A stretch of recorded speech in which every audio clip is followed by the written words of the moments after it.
السلام علیکم ورحمۃ اللہ وبرکاتہ۔ حضرت عمر رضی اللہ تعالیٰ عنہ کے اسلام لانے سے آسمانوں میں بھی خوشیاں ہوئی۔ اللہ اکبر۔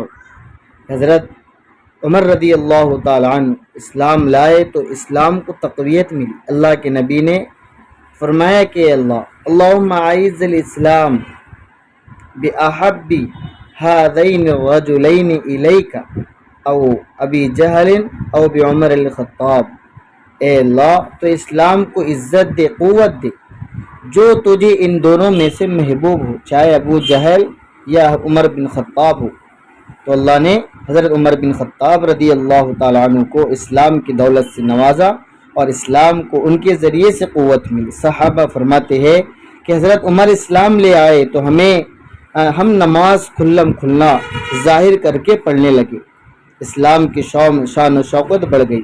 اللہ کے نبی نے فرمایا لو کان نبی بعدی لکان عمر، اگر میرے بعد کوئی نبی ہوتا عمر ہوتا۔ حدیث کے اندر ہے عن ابن عباس رضی اللہ عنہما قال لما اسلم عمر اتى جبریل صلوات اللہ علیہ النبی صلی اللہ علیہ وسلم فقال یا محمد لقد استبشر اہل السماء باسلام عمر، صحیح ابن حبان۔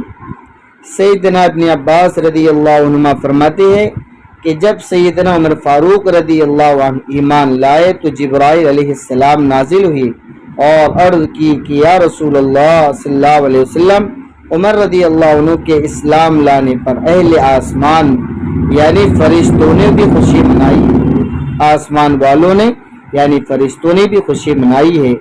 تو ناظرین، حضرت عمر کی شہادت ایک محرم الحرام کو ہوئی ہے۔